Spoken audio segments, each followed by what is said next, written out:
L'objectif de notre podcast est de rendre hommage à ces liquidateurs russes de Tchernobyl dont le sacrifice a permis d'éviter, à la fin du XXe siècle, une catastrophe mondiale encore plus grande.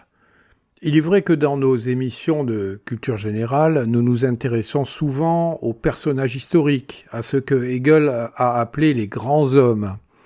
Mais l'histoire est avant tout l'histoire des peuples, l'histoire des hommes et des femmes humbles qui créent l'économie, qui créent les valeurs et qui créent le trésor de l'humanité. Ce sont eux qui constitueront aujourd'hui le sujet de notre émission. Ces pompiers, ces travailleurs, ces soldats, ces pilotes, ces techniciens. Il est essentiel de comprendre à quel point leurs interventions ont été cruciales pour contenir cette tragédie, mais aussi je pense qu'il est important de rappeler l'importance de se souvenir de ceux qui ont perdu la vie ou qui ont souffert de très graves conséquences en essayant de sauver d'autres vies. Parlons aujourd'hui, si vous voulez bien, de ces héros oubliés.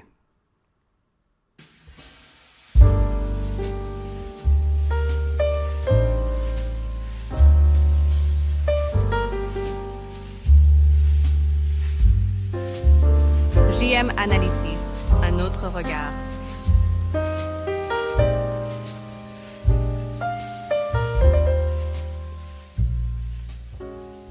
Nous allons aujourd'hui remonter le temps et nous placer à la fin du XXe siècle, plus exactement en 1986. En 1986, l'Union soviétique était encore l'une des superpuissances mondiales, en pleine guerre froide avec les États-Unis. En 1986, l'URSS était à l'apogée de sa puissance, mais aussi plongée dans une bureaucratie que l'on pourrait nommer rigide, où les questions de sécurité nucléaire étaient souvent reléguées au second plan. Dans ce climat de tension internationale, les autorités soviétiques faisaient très attention aux crises, c'est-à-dire à tout ce qui pouvait ternir leur image de force industrielle et de force scientifique. La guerre froide, c'était, nous le savons, avant tout une guerre d'image qui était fondée sur de la propagande, sur de la manipulation d'un côté et de l'autre du mur. Or, les centrales nucléaires faisaient partie intégrante de cette image de progrès, d'industrialisation rapide, des centrales qui avaient le mérite d'ailleurs de fournir une énergie qui était essentielle à l'économie soviétique.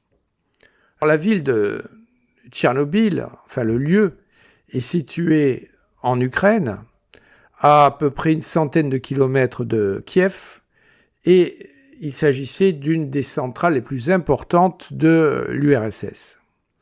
Le réacteur qui va nous intéresser, il est malheureusement connu sous le nom de réacteur numéro 4.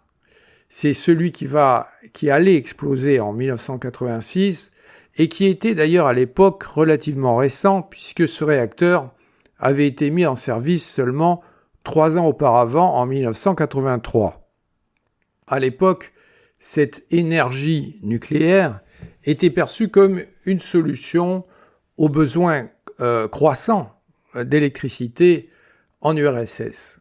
Mais il faut préciser que le modèle de ce réacteur, qu'on appelle RBMK, qui était utilisé à Tchernobyl, avait, et c'était une chose connue des concepteurs, avait des défauts de conception dont les ingénieurs et les responsables soviétiques ne parlaient pas, enfin en tout cas ne parlaient pas ouvertement. Pourquoi ? Parce que cela aurait remis en question la sécurité de la filière nucléaire. Et là, nous avons déjà un premier problème auquel nous devons être sensibles. C'est un problème qui est souvent à l'origine des catastrophes industrielles. Vous avez d'une part un pouvoir politique qui est un petit peu taraudé par le prestige, et puis une réalité industrielle qui est totalement différente, qui doit faire avec des bouts de chandelle ou dans notre cas avec des bouts de réacteur. L'accident nucléaire de Tchernobyl va nous occuper aujourd'hui et ce réacteur le réacteur numéro 4 est l'un des 4 réacteurs donc de la centrale, avec une technologie soviétique qui était réputée pour sa puissance, mais également pour certains risques qui étaient liés, je l'ai dit, à sa conception. Dans la nuit du 25 au 26 avril 1986, les ingénieurs de la centrale devaient effectuer un test de sécurité crucial sur ce réacteur numéro 4. En fait, ce que nos ingénieurs vont faire, c'est qu'ils vont simuler en quelque sorte un accident. Ils vont faire semblant enfin pas simplement semblant, ils vont créer de manière artificielle, si vous voulez, une panne de courant. On voulait vérifier tout simplement si, en cas de coupure de courant, les turbines pouvaient continuer à fournir de l'électricité, au moins pendant quelques instants. Pourquoi ? Parce que ça devait permettre au système de sécurité de rester en marche jusqu'à ce que les générateurs de secours prennent le relais et alimentent à nouveau notre centrale. En gros, donc, les ingénieurs voulaient s'assurer tout simplement qu'il y aurait toujours un peu d'électricité pour protéger la centrale, même en cas de panne, ce qui était une idée fort louable, une idée d'ingénieur. Malheureusement, ce test s'est révélé catastrophique. Mais pour quelle raison ?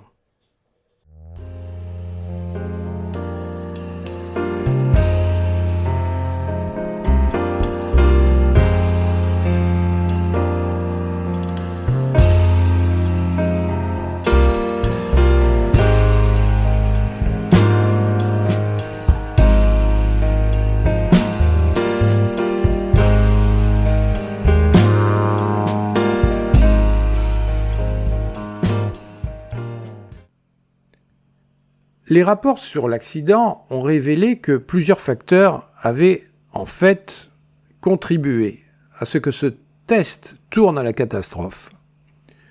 Tout d'abord, une mauvaise planification. Bien sûr, les ingénieurs connaissent leur métier, mais le test avait été reporté plusieurs fois. Et le 25 avril 1986, c'est à l'équipe de nuit, qui était une équipe beaucoup moins expérimentée, que revient la tâche de mener ce test sans avoir, dirais-je, une préparation réellement adéquate. Première faute. D'autre part, on a malheureusement assisté à une série de décisions erronées. En effet, les opérateurs, on va le voir, ont pris des décisions qui vont affaiblir la stabilité du réacteur nucléaire. En particulier, ils ont diminué la puissance du réacteur, ce qui a provoqué un état d'instabilité qu'on appelle dans le langage industriel un empoisonnement au xénon. Qu'est-ce que ça signifie ? C'est que le xénon joue un rôle très important dans la réaction nucléaire, notamment dans ces réacteurs de type RBMK, comme celui de Tchernobyl. Lorsqu'un réacteur fonctionne, il génère des sous-produits radioactifs, dont un isotope du xénon qu'on appelle xénon 135. Alors ce xénon 135 est très intéressant parce qu'il a la particularité d'absorber très facilement les neutrons, ce qui va ralentir, bien sûr, la réaction nucléaire. En temps normal, ça ne pose pas vraiment de problème parce que ce xénon se dissipe naturellement quand le réacteur tourne à puissance normale. Cependant, dans notre test, la puissance du réacteur devait être réduite brusquement, alors le xénon s'est accumulé et a empoisonné, entre guillemets, la réaction parce qu'il absorbait beaucoup trop de neutrons, ce qui a rendu notre réacteur difficile, très difficile à contrôler parce que la réaction nucléaire était freinée de façon inattendue, ce qui a rendu le réacteur instable. Pour compenser, les pauvres opérateurs ont fait ce qu'ils ont pu, ils ont essayé d'augmenter au contraire la puissance, ce qui a pu créer un état très dangereux. Et c'est ce qui s'est produit à Tchernobyl qui a contribué bien sûr à la catastrophe. Alors, toutes ces opérations dont je parle ont été enregistrées à la minute près. Ce qui fait que si l'on regarde le journal électrique, si vous voulez, de Tchernobyl, vous avez ce calendrier qui minute les événements et on s'aperçoit que c'est exactement à 1h23 minutes et 40 secondes du matin que notre situation devient totalement incontrôlable. En effet, une fois la puissance rétablie, je l'ai dit, le réacteur était devenu très instable. Réalisant qu'ils avaient perdu totalement le contrôle, les opérateurs, sans doute, ont paniqué. Ils ont tenté de rallumer des barres de contrôle pour arrêter le plus rapidement possible cette réaction nucléaire. Mais en raison d'un défaut de conception de notre réacteur, ces barres de contrôle qui entraient dans le réacteur ont malheureusement augmenté de façon temporaire la réaction, alors qu'il s'agissait de la ralentir. Cela a provoqué une réaction en chaîne totalement incontrôlée et finalement une explosion. Cette première explosion va faire sauter le couvercle du réacteur. Et je me permets de vous dire, chers auditeurs, que ce couvercle, ce n'est pas le couvercle de votre cocotte minute. C'est un couvercle de 2000 tonnes. Un couvercle qui va se désintégrer et, en se désintégrant, qui va libérer une immense quantité de radiation dans l'atmosphère. Et comme dans toute catastrophe qui se respecte, nous allons bien sûr vers le pire. C'est-à-dire que cette explosion première va être suivie d'une seconde déflagration qui va, alors là, pulvériser littéralement tout le bâtiment et qui va déclencher un incendie massif et qui va, en plus, envoyer des débris qui sont hautement radioactifs dans les environs. Contrairement à ce qu'on pourrait penser, l'explosion ici n'a pas été nucléaire, mais c'est une explosion de vapeur qui a été causée par la surchauffe, si vous voulez, du combustible. L'explosion va disperser dans l'atmosphère des quantités véritablement massives de particules radioactives. Alors qu'est-ce qu'on a comme particules radioactives? On a de l'iode 131, on a du césium 137 et on a du strontium 90. Tout cela va créer le nuage, l'horrible nuage, un nuage de particules radioactives qui s'est rapidement propagé, alors non seulement en Ukraine, mais également au-delà des frontières, qui va atteindre ce nuage la Biélorussie, il va traverser la Russie et même, nous allons le voir, l'Europe occidentale.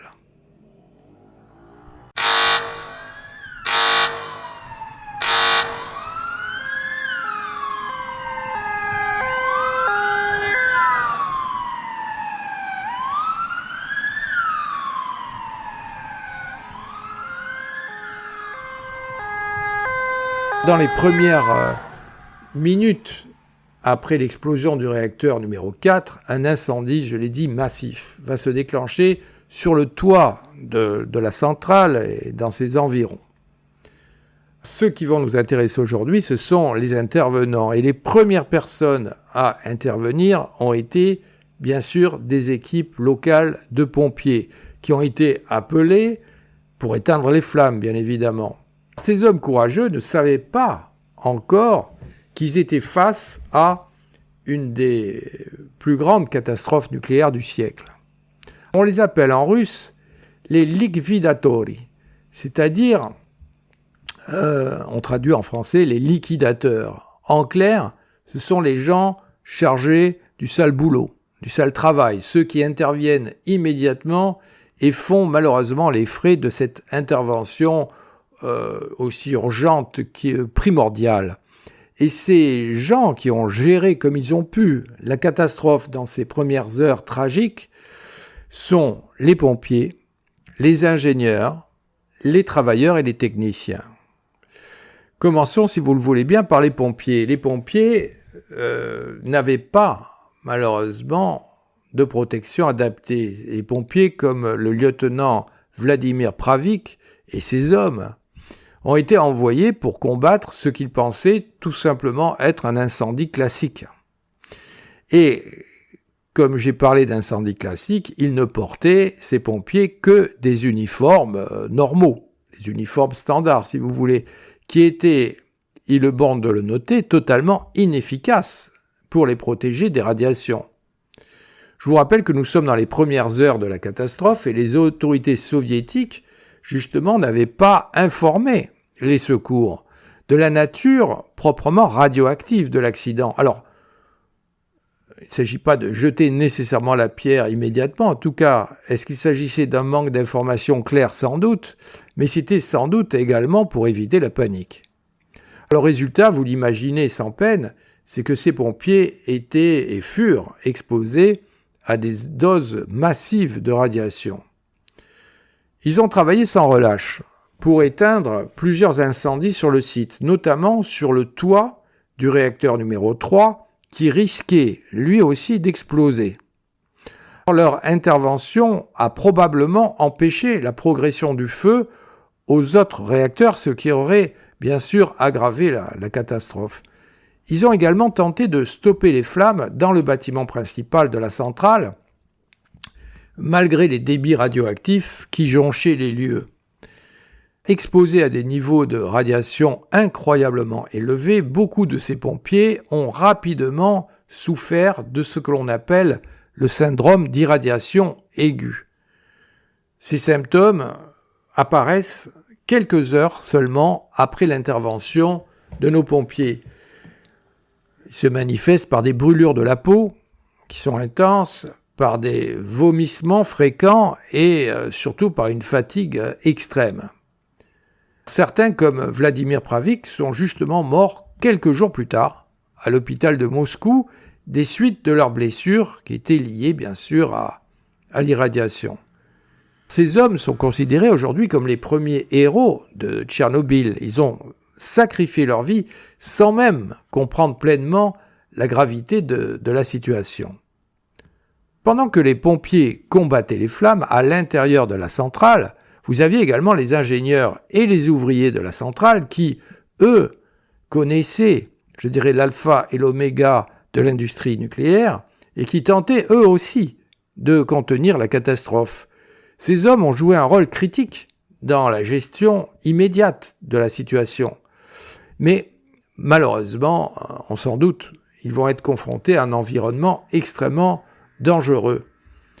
Lors de cette catastrophe, d'ailleurs, on a fait appel, et si vous avez vu des films de l'époque, à plusieurs pilotes d'hélicoptères qui ont été mobilisés. Alors vous allez me dire, pour quelle raison a-t-on besoin d'hélicoptères? Parce qu'il s'agissait dans l'urgence de larguer des matériaux. On allait larguer par exemple du sable, on a largué du plomb, on a largué de la dolomite et de la borure sur ce réacteur en folie, en fusion. Et l'objectif des autorités soviétiques était bien sûr de contenir, c'était le premier objectif, la radioactivité et d'empêcher une fusion plus étendue. Donc ces pilotes qui volaient au-dessus de l'épicentre du désastre ont été exposés à des niveaux de radiation qui étaient extrêmement élevés. Ils ont fait des rotations continues pendant plusieurs jours et cela a permis évidemment de contenir une partie de la catastrophe.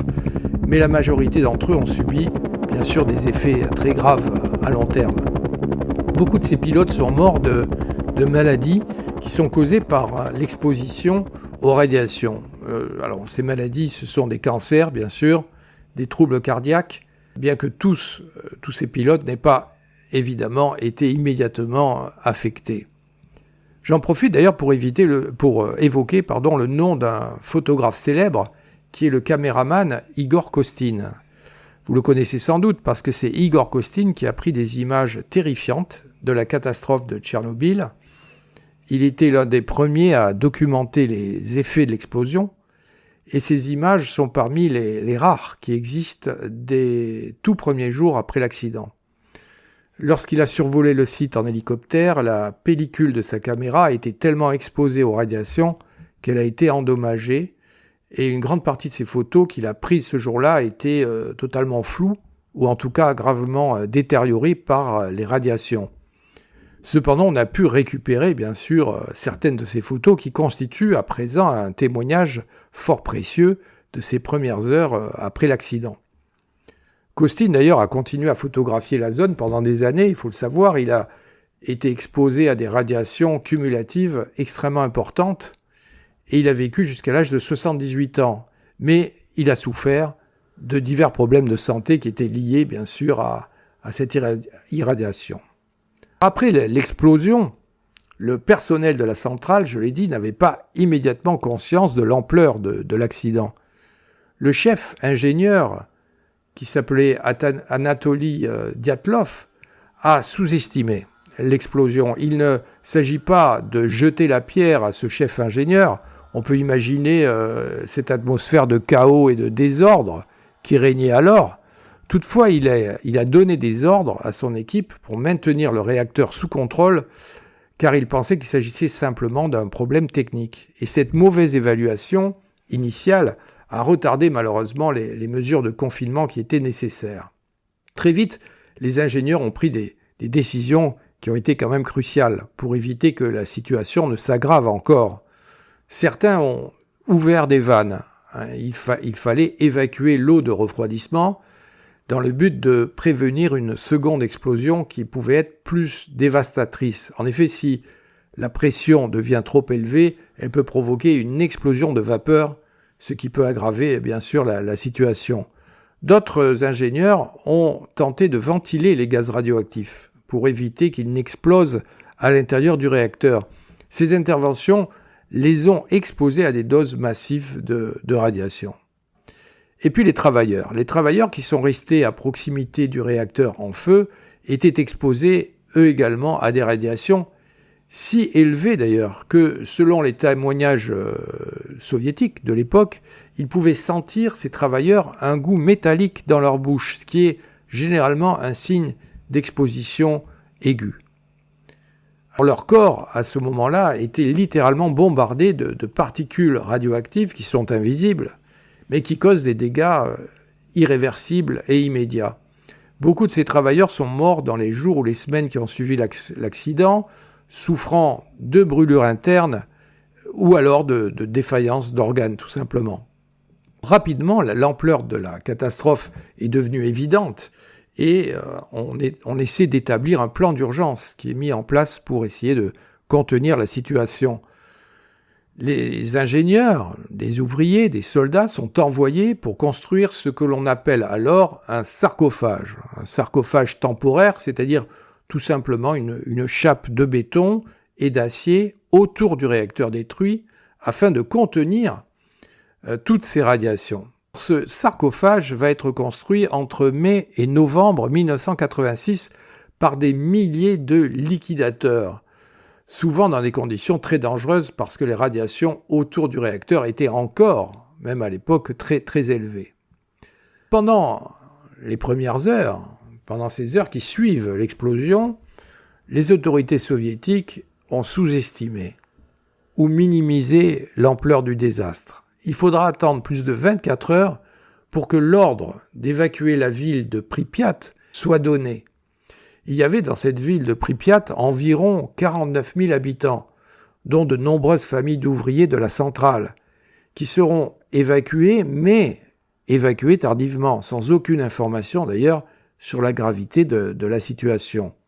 Et ce retard dans la communication, dans la gestion de la catastrophe, aura des conséquences graves pour les populations locales, qui seront exposées à des doses massives de radiation, avant même d'ailleurs de comprendre la nature du danger. Je me permets de dire, chers amis, que les autorités françaises n'ont pas été plus compétentes que les autorités soviétiques. En effet, dans les jours qui ont suivi cette catastrophe, le gouvernement français et le président ont d'abord minimisé les risques et les dangers qui étaient associés à ce nuage. Le ministère d'ailleurs de l'Industrie avait affirmé à l'époque que la situation était sous contrôle et que le niveau de radioactivité en France ne présentait pas de risque significatif, disait-on, pour la santé publique. Je vous prie de croire qu'il y a eu de nombreuses plaintes, et des plaintes contre X qui ont été déposées par des particuliers et notamment par l'Association française des malades de la thyroïde. Et ces plaintes, je me permets de le dire, il faut le rappeler, visaient tout particulièrement 5 ministres du gouvernement Chirac de l'époque. Charles Pasqua, qui était ministre de l'Intérieur, Michel Barzac, qui était à la Santé, Alain Carignon, à l'Environnement, Alain Madelin, ministre de l'Industrie, François Guillaume, ministre de l'Agriculture. La France aurait, dit-on, sous-évalué jusqu'à 1000 fois les effets des retombées de la catastrophe nucléaire de Tchernobyl. Me trouvant moi-même d'ailleurs dans la région de Marseille à cette époque, j'ai subi, comme mes concitoyens du sud de la France, les effets nocifs de ce nuage, et mes nodules thyroïdiens en témoignent, qui m'incitent d'ailleurs à me méfier des effets du discours politique. Les événements de Tchernobyl me rappellent la pensée de Saint-Simon. Dans son recueil « Le politique et l'organisateur », qui est publié en 1819, Saint-Simon écrit une parabole très intéressante. Il nous dit que si la France perdait soudainement ses meilleurs travailleurs dans chaque domaine, le pays, dit-il, deviendrait un corps sans âme. Mais la disparition des membres de la famille royale, du haut clergé, des magistrats, des politiques, et même de nombreux riches propriétaires n'entraînerait, dit-il, aucun mal politique. Eh bien, en nous inspirant de ce passage, rendons ensemble hommage aux liquidateurs de Tchernobyl, à ces hommes qui se sont sacrifiés pour le bien des autres. N'oublions pas non plus la mesquinerie, les mensonges et la turpitude des autorités politiques de l'époque. Est-ce que cette caste dirigeante a vraiment changé ? Est-ce qu'elle a tiré les leçons du passé ? Chers auditeurs, je vous laisse réfléchir à cette question.